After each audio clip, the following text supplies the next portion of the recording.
Hello,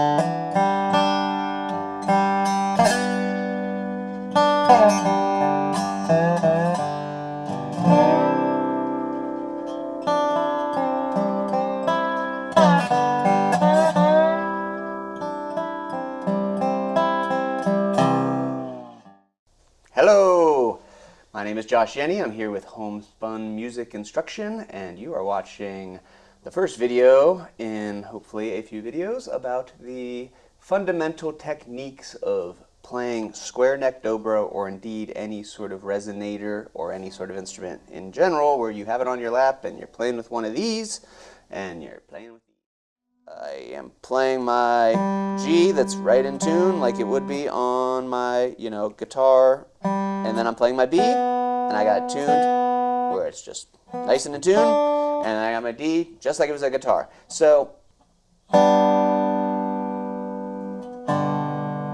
okay, so that's my chord tuned just a regular tuner straight up like you would on guitar. Here's example number 2, half dobro tuning in Peterson vernacular, a little bit flat.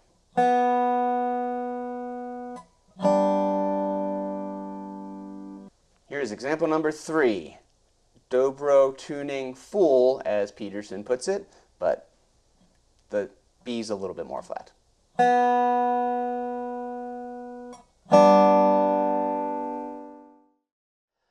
It's not about how this is going over the finger. Mine, roll over, but, not right over the finger. This is just kind of like mine. Some people have theirs straighter and, a little less curve, or the curve is later. Some people, to get your good hand position, which is going to look like this, if you're having a hard time getting something, it's almost always going to be the same answer, which is you are not far enough that way. You are not far enough towards the treble side. And I have this sort of look to my hand. If you can see, I'm going to turn it there. Here's going to be your signs that you're in the right place. Your thumb is going to be basically pointing straight up the instrument. We're not looking like this. This is what's going to be called palm blocking.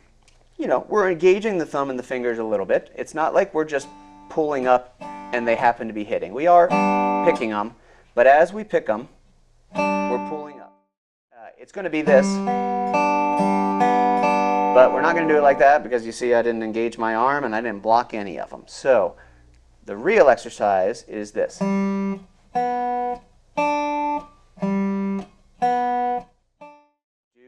the bottom string set, 6-5-4, and then do 3-2-1. So we feel the muting and we feel the moving. And if we do it on our forward roll, it'll just be, and we move up. And we're doing. The next kind of blocking or muting that is super, super common and we need to know is what's called pick blocking. And this is going to shock you. It has to do with the picks doing the blocking. Yes. I would start off doing it with thumb and one of the fingers. Thumb and middle finger is this. So when you're playing the note, that digit is off of the string and the other digits, or digit in this case, is still on the other string. This is the exercise to feel it. You could do the same rolls like we did, obviously, that we did with the palm muting. That's always going to be totally good to do the forward roll of like.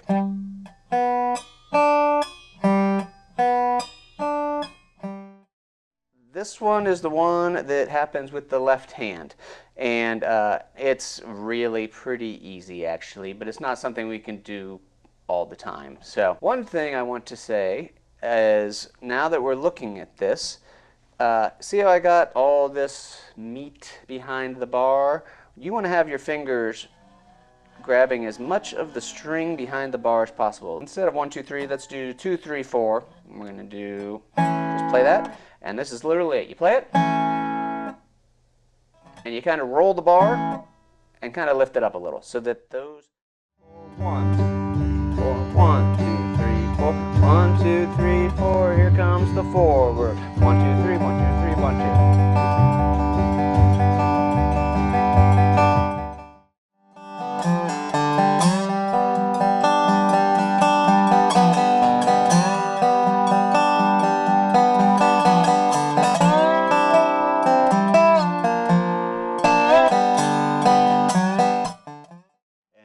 second part of our nuts and bolts from the ground up Dobro how to play lessons. I am in GBDGBD. Kind of assume most of you are too.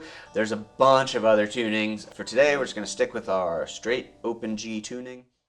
We are playing a G major chord. If I put my bar on my first fret, and when we are putting our bar down, like we talked a little bit about in the first lesson, you know, as much meat behind the bar as possible. Hopefully you can see that. And for you guitar players out there, or fretted instrument players in general, we're trying to go straight above the fret. Here we go. We're calling them out right above the fret. So we have a G, and a half step above a G is a G sharp, and we're trying to go right above the fret, like I said. Okay, G sharp goes to A. Then we go to A sharp on the 3rd fret. Now we go to B, 4th fret. Okay, now let's go down. We're up here on our G.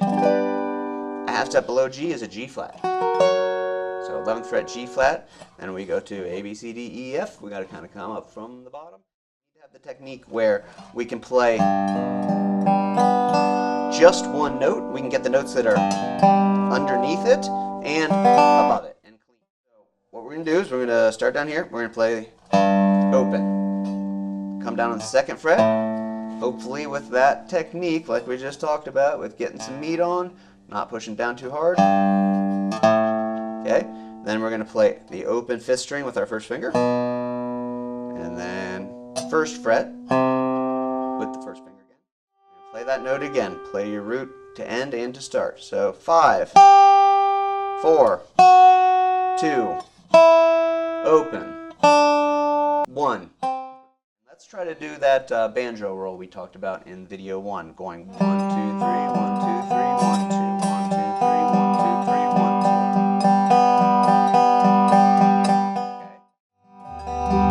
Okay, so we're looking for that nice smoothness and that banjo roll division. Okay, like we talked about in the first video, it's always going to be amazing and the best practice possible if we did